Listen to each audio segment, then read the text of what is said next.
a parked vehicle in front of it. And now it knows pretty much everything it needs to know in the moment, and then it just needs to think what's going to happen in the future. And it needs to do that for all the actors in the scene, and it does this 10 to 20 times per second. So now that it knows what's going on in the world, it can start to figure out what's it going to do about it. And so in this case, that trajectory that rolls out from the little bubble car there is the path we're going to take. So how do we do that? We do it first through learning and sharing information. So when one car drives through a scene, the next car through can understand that the lane to the right, say, has construction in it. But much more interesting than that, we've actually seen thousands and thousands of vehicles, and we've seen thousands and thousands of pedestrians. And so we can use that information to understand where those objects are in the world and extract them from the background. And then even more interesting than that, we know how they move because we've seen pedestrians in crosswalks. And so we can predict where they're going to go. And we've seen cyclists going down the side of the road. We know they nudge out for other cars. We see cyclists come the wrong way down the road. We know they continue to do so. We can tell the difference between someone making a turn and the very subtle cues that mean someone's about to make a U-turn, and then we can yield for them appropriately. We've done a lot of driving in urban environments, so we've seen kids run out and chase balls. We've dealt with big trucks on narrow roads where the car has to pull to the side to avoid traffic. And of course, we every once in a while have a self-driving car encounter a self-driving car and have to pull over. Here we see people pushing their car out of the road. In this case, we have to be a good road user, share the road with the cyclists who see ahead that the road is congested or the bike lane is congested, make space for them to pull over, and every once in a while we have somebody kind of come out and mess with our car too. And of course, we have to deal with big buses on the road. Now that's kind of a lot of normal situations. I'm going to walk you through fairly quickly one of the scarier situations we've encountered. So here we're coming up to an intersection, and watch the vehicle or the cyclist coming out from the right here. Yeah. Now, turns out I've watched this video a lot, and I'm fairly convinced if I were driving, I would have clobbered that cyclist. But let me tell you what the car saw. So first, it saw the cyclist on the left, and it predicted the cyclist was going to continue weaving in front of us. So this is where, as a human driver, all your attention is spent. And then suddenly, instantly, the cyclist comes around the corner, and we see that cyclist and start reacting to it. But what's really cool, and I didn't see even after the first kind of half dozen times I watched this video, is the car also sees the pedestrian in the crosswalk to the left, and the car crossing the road behind it, and the pedestrian stood at the intersection, and it's reasoning about all of those things simultaneously. So how do we get this to work? Well, we do a lot of testing in closed courses that give this vehicle really challenging situations to deal with. But we can't anticipate everything. We have to kind of generalize the understanding. And this is a scene that happened in Mountain View. Car comes around a corner. There's a woman in a wheelchair chasing a duck. Yeah. So we've read the DMV handbook. It doesn't say anything about it. We had crazy people thinking about crazy ideas, didn't come up. But the car has to understand, kind of generalize that this is something it doesn't know what's going to happen, so just kind of let that play out.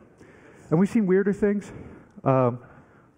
This is people playing Frogger in the road for real. I don't know where that comes from. These are 3 cars going the wrong way down the road in Austin, Texas.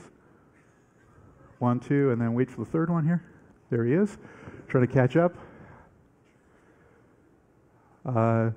We had this happen. I don't even know what to describe this as. Drunk guy on the hood. And this is actually possibly my favorite. This guy was so excited to see our cars, he forgot to put on his pants, and then ran out to show us. So we see all kinds of bizarre things. High level of entertainment for all. And so the biggest question I get is how quickly is this going to kind of come to market? We've seen all kinds of crazy things. And the short answer is it's going to come in phases. And we're going to see it coming into kind of urban areas first, where we can kind of understand what the weather is and what the traffic's like. And then over time, we're going to see broader and broader adoption. It's going to take a while because the US vehicle fleet takes about 15 years to turn over.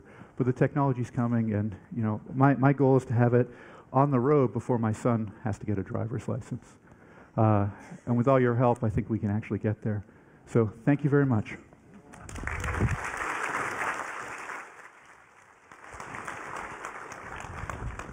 How old is your son, Chris? So my son is 12, my older son. So yeah, time is ticking. But so at the soonest, in certain constrained circumstances, like cities, just a few years, what are the really difficult constrained environments, unconstrained environments, forgive me, where it will take 10, 20, 30 years? Yeah, I don't think any of it will take 20, 30 years. I think that the technology is really advancing very rapidly, but I think the hardest thing is when you start to get into both very dense traffic, so where people kind of have to be aggressive to make progress. We're trying to build these vehicles to be safe, and that means in general they're a little less aggressive than human drivers are. And then the other is dealing with kind of very challenging weather conditions. So people have a hard time driving in monsoon rain. We probably don't need the cars to drive in monsoon rain, so we might push that out a long way. So Boston will take a while. Yep. And Cairo. Yeah. Okay. So you're focused on what the industry calls level 4, which is full autonomy. But you've now done, I think, 1.5 million miles on the road, and the accidents you've had so far suggest that the biggest cause of accidents is human error. So given that you can't flip a switch and get all the fleet automatic at once, how are you going to exist around the constraints of human error? Well, I think the biggest challenge with driving on the roads is dealing with the other people there. And as we've seen, the vast majority of the accidents our vehicles have been involved in have just been people not really paying attention. And these are accidents that would never get reported otherwise. So for example, I think the highest energy accident we've had, our vehicle was following two vehicles. The first vehicle stops at a green light to not block the box and does a nice gentle deceleration. The car behind him does a nice gentle deceleration to a stop. Our vehicle does a nice gentle deceleration to a stop, and the car behind us doesn't even hit the brakes. And pretty clearly that they were not looking out the window. And so what we really need to move the conversation from is kind of bumping into vehicles, because we don't really have a good baseline for people. Yeah. None of the accidents that our vehicle has been involved in would have been reported if they were being reported at the same standard that people have to. So it's kind of getting folks to understand that as people we don't do that great a job of actually driving. Are you suggesting that autonomous vehicles are being held to a higher standard than human drivers, and does that disturb you? Well, I think that we're reporting to a higher standard than human drivers are, and I think the aspiration is to be at a much higher standard than human driving, and that's really why we're engaged in this technology. It's not going to get drunk, it's not going to get distracted, it doesn't respond to a text message when it's driving. It's always looking around it, and so we should go above and beyond what humans can do. So in a moment we're going to hear from Ryan Shin of Optimus Ride, who's done much of his work in cities like Singapore, which has the opportunity to fundamentally change the driven environment.